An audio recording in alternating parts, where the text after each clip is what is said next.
নমস্কার বন্ধুরা, welcome to মোহরস journey. আজকে আমি একটা নতুন রেসিপি নিয়ে চলে এলাম।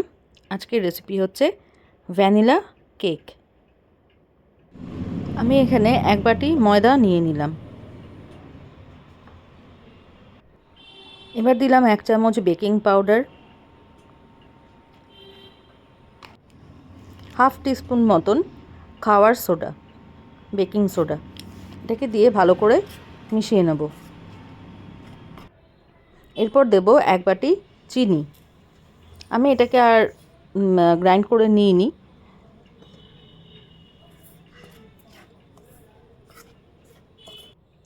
এরপর দিচ্ছি 2 চামচ মতো সাদা তেল। সেটাকেও ভালো করে মিক্স করে নেব। তারপরে দিচ্ছি দুধ রুম টেম্পারেচারে রাখা। এই 1 বাটির মতো দুধ প্রথমে দিয়ে নিলাম। এরপর এটা আপনি প্রয়োজন মতো বাড়াতে হবে। এরপর দিচ্ছি ভ্যানিলা এসেন্স। প্রথমে 1 ঢাকন ভর্তি, তারপর এই হাফ ঢাকন মতো দেবো।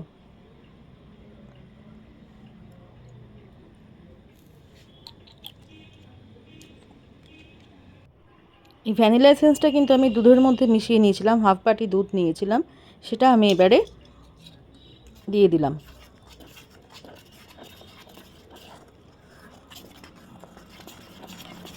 ভালো করে মিক্স করতে হবে পুরো জিনিসটা। এরপরে দিচ্ছি আমি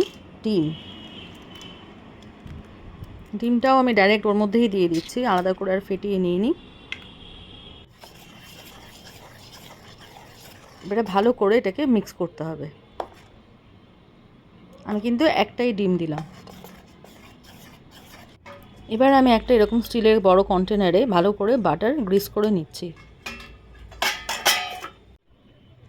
এবার এই যে বাটিটাতে ঢেলেছি সেটা হচ্ছে কন্টেনারটাকে একটু ট্যাপ করে নিলাম যাতে কোথাও লাম্প না থাকে। এবার এই কন্টেনারটাকে আমি কড়াইয়ের মধ্যে বসিয়ে নিয়েছি। কড়াইয়ের মধ্যে আগে থেকে নুন দিয়ে প্রিহিট করে নিয়েছি, তার মধ্যে বসিয়ে দিলাম। এবার আমি একটা কাচের লিড দিয়ে দেবো ওপর থেকে, এবং এর মুখটা কিন্তু বন্ধ করে নিয়েছি যাতে কোনোভাবেই হাওয়া বেরোতে না পারে।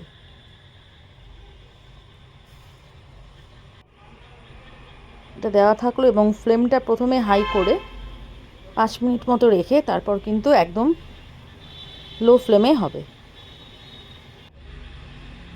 এটা হয়ে গেছে। এরপর কাজু দিয়ে কিশমিশ একটু ওপর থেকে দিয়ে দিয়েছিলাম, দেখতেই পাচ্ছেন বেশ অনেকটাই ফুলে গেছে। আবার একটু ঢাকা দিয়ে রাখলাম। আরও 20 মিনিট পর আমি ফিরে এলাম। ফিরে আসার পর দেখতে পাচ্ছি যে এরকম হয়ে গেছে, ওপরটা ব্রাউন হয়ে গেছে। এবার আমি একটা টুথপিক দিয়ে দেখে নিচ্ছি।